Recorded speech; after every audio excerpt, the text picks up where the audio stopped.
Good morning, everybody. I do a lot of walking, and so did Jesus. So did the Apostle Paul. So do a lot of people in Albuquerque. It's a beautiful morning, absolutely stunning day. You wouldn't know anything was wrong in the world. I get up about 4, and I get about 3 hours of sleep before then. I go back and take a nap at about 10 and have my little siesta.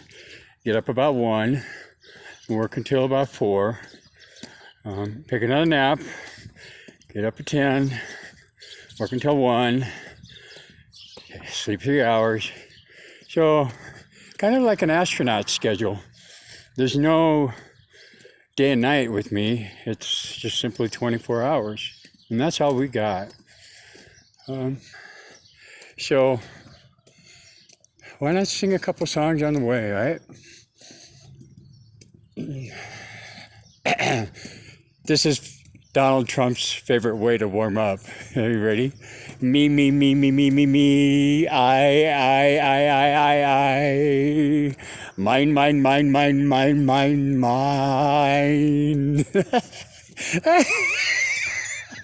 I just he's in a bunker somewhere. Some king he is, right?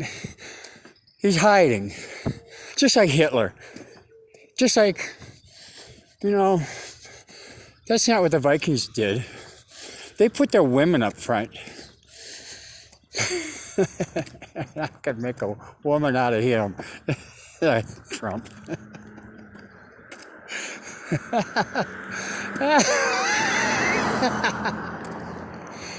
Anyway, this is Los Altos Golf Course. I haven't played golf in a long time. The last time I played, I actually took a golf class in college. Besides the Montana State University, I attended University of Montana, National University, University of Phoenix, Cal Poly Pomona. Yeah, that's where I finished my degree in mechanical engineering. So I got a minor in piano performance, history, actually with an emphasis on post-war economy. How poetic that we are in a war right now. So anyway, let's see if I can remember this song.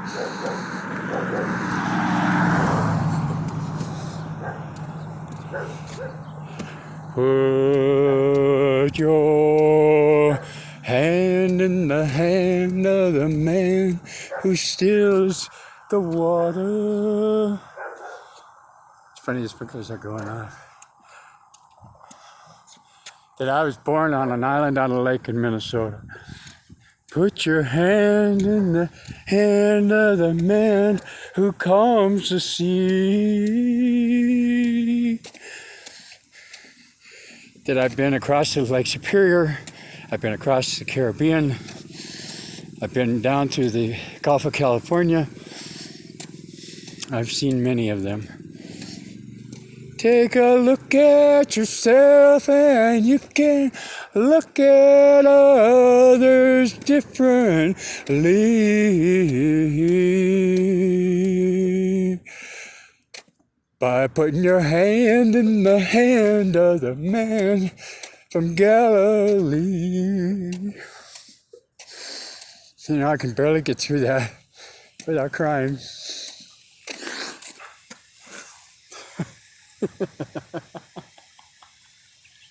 Or laughing out of one eye and crying out of the other. It's a book that I started writing.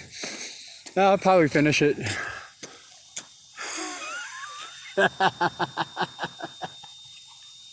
I should stand in front of that. Make it look like I can speak in a whiz.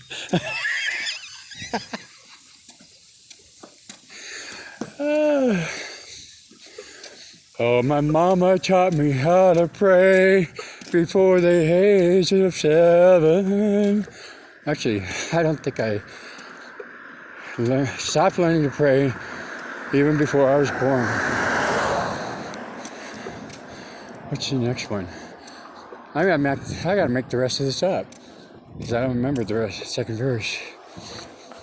I get down upon my knees and I'm closer to him in heaven. Oh, I hate this. A board with nails in it.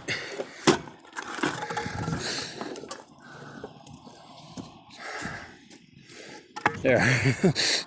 So now, a golf cart can get a nail in it. Good morning, sir. How are you doing? Pretty good. You not got another 2x6 up there by the entrance. Well, I'll go get them for you.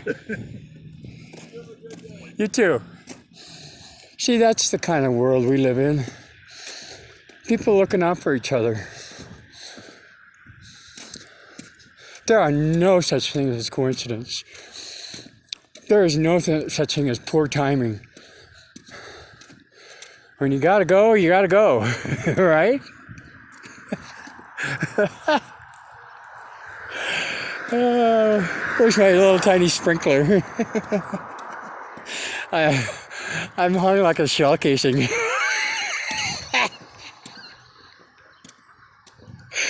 Yeah, there's a few lesbians around here. They're hung like a donut. And what a better metaphor than you guys sitting eating your Twinkies and your ho-hos and your ding-dong.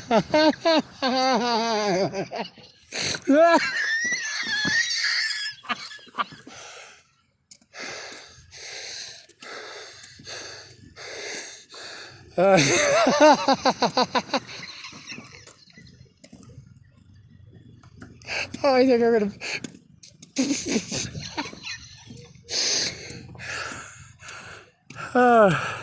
7 minutes. I'm gonna go till 10.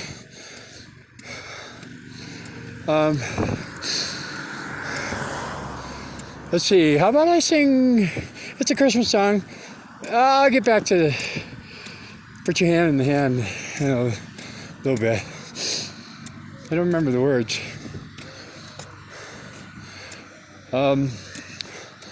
I sang this in a choir, a master chorale, in San Diego back in 1994. I was in the Minnesota Youth Symphony when I was in 9th grade. Leader of the band. Really, leader of the band. And speaking of that, a church family friend of ours, his name is Dan Patterson, and I've been going to Messiah Lutheran Church since I was baptized in one. Messiah Lutheran Church in Coon Rapids, Minnesota, Messiah Lutheran Church in Forest Lake, Minnesota. It was a brand new church when my mom and I moved there. And then regrettably, most recently, Messiah Lutheran Church in Albuquerque, of which I uncovered a pedophile.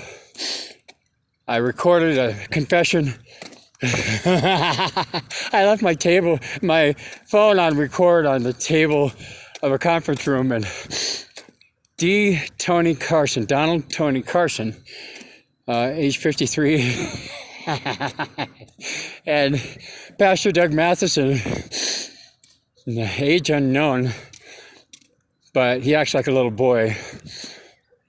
The nasty, gross misconduct and inappropriate dialogue between the two of them will put them both in jail, because he should have reported it. And Tony, you better turn yourself in, because this is going viral and everybody's going to hear it. And that he accused me of being on drugs, dealing drugs, having sex with people that I was just friends with. And he was telling all this to his band room students at Rio Grande High School. And you know what? If my accusations are false, then I don't think one child will be afraid to come forward. And Sergeant Detective Eddie Sandoval with APS, I know he's been on this investigation for quite some time. And that church is screwed. And I'm going to own that church because I have filed a $133 million lawsuit against the Evangelical Lutheran Church of America. And they had their chance. They had their chance to complain, but the whole congregation, not just the pastor, is covering up for this nasty, nasty child molester. They, in my conversations with him, I put in thank you, Ron. I put in a redwood deck for the guy, and if I hadn't done that with you when I was growing up, I wouldn't have known what to do. And I watched him bring 17 and 18-year-old band students into his home on 4 different occasions, and he never brought a female student over, and that he took them on trips without another chaperone and without another adult present, and he would talk about having sex with the 18-year-old students, and that he couldn't wait for them to turn 18. And this man, in turn, contacted a New Mexico State police officer named Thomas McClelland, and this is where it gets crazy. He told him that I was going to stone the pastor. Like, what, Mary Magdalene? Like that? Or David and Goliath? So I did some feasibility studies and background. You know, I got locked up in the behavioral health unit for 27 days because that man told a lie to a really stupid state police officer who followed through with him and incarcerated me. Now here's what's crazy. I got shot at the night before, right in front of Griff's. And not only he, but his superior officer, Sergeant Kirsten Harzewski, I call her Kowzewski because she's a big fat cow. Big fat cow that doesn't take care of herself, and neither does Thomas McClelland. They both drink, and they both smoke, and they look like shit. They are not a representation of a law enforcement officer whatsoever. And that they insisted that I went to a court hearing inside this behavioral health unit. It was supposed to be 7 days, it was 10. That, this is what's great. They couldn't get a hold of my doctor, they said. Well, my doctor was a UNMH doctor, and he was right next door to the behavioral health unit, and they said they couldn't get a hold of my doctor.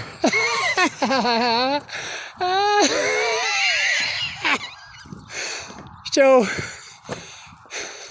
not only am I suing the New Mexico State Police for $133 million, twice, Messiah Lutheran Church and the Evangelical Lutheran Church of America for $133 million, 7 times, 7 times 7. Oh, so, I'm suing St. Luke's Lutheran Church. That's why I'm going out to the Evangelical Lutheran Church of America, because they stole some banners from me. And they accused me of being a predator. And they did background checks on me. And they told me to get off the property. And they didn't pay for the banners. I had a contract in my car, and this motherfucking pastor took the banners and he went inside, called security, and told me to get off the property.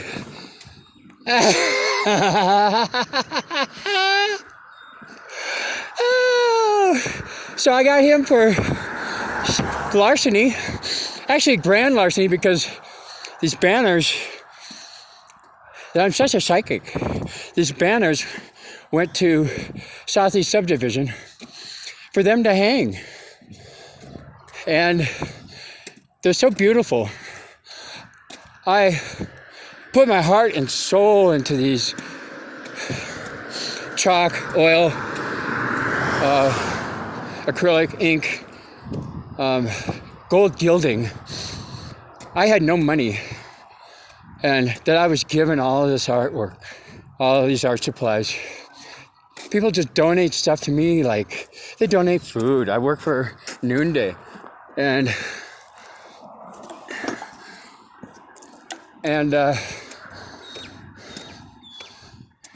God's Warehouse. Oh, wait till I tell you about Goodwill Industries and how much I'm suing them for sexual harassment and I haven't picked a number. Yeah, I have.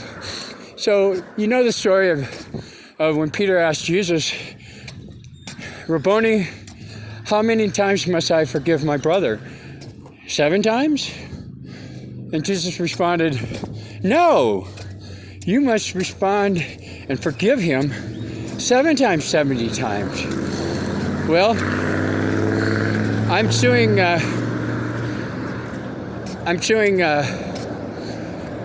St. Luke Lutheran Church for $343,000 because that's what I estimate the value of these banners to be each.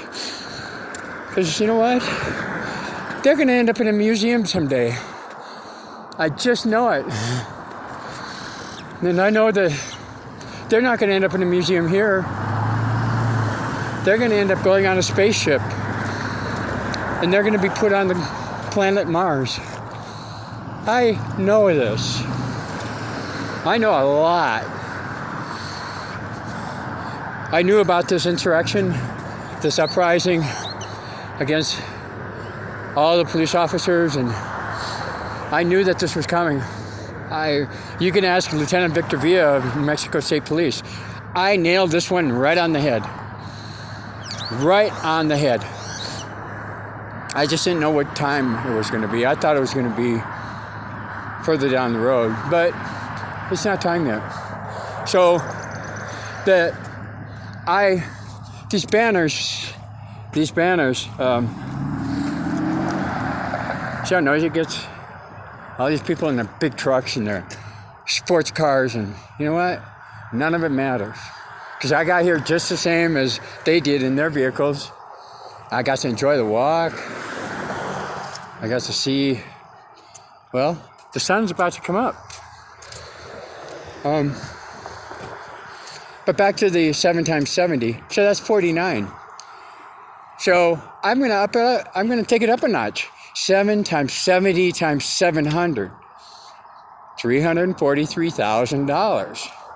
Well, multiply that by 3, because there were 3 banners. Gosh, that's $1.4 million. I'm pretty good with math.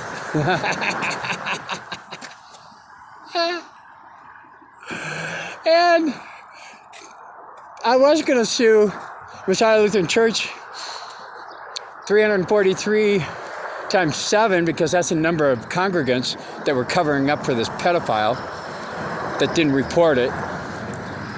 I think there's some laws that were broken there. And that was going to be $2.1 million. But since they caused so much damage, 27 days in a behavioral health unit, 27 days. They were you should have seen inside that place. There were patients that were picking up pubic hairs between the linoleum, eating their own shit. And they were getting out faster than me. But you know what? I was there to observe, which is exactly what Lieutenant Victor Villa asked me to do. Observe. And that one of the doctor's names was Dr. Yaya. He's in so much trouble. You know what I did? I cheeked all these medications. I didn't take one of them.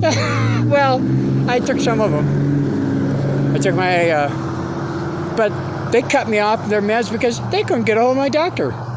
They did not give me the correct kind of drugs. They actually stopped a few just to intimidate me. Some very, very important life-saving medications that I was on. They could have killed me. But I cheeked all the psychotropics, and guess what? They said I was getting better. It was all an act. Hey, you put you put a squirrel in a squirrel cage, and guess what? They're gonna act like a squirrel.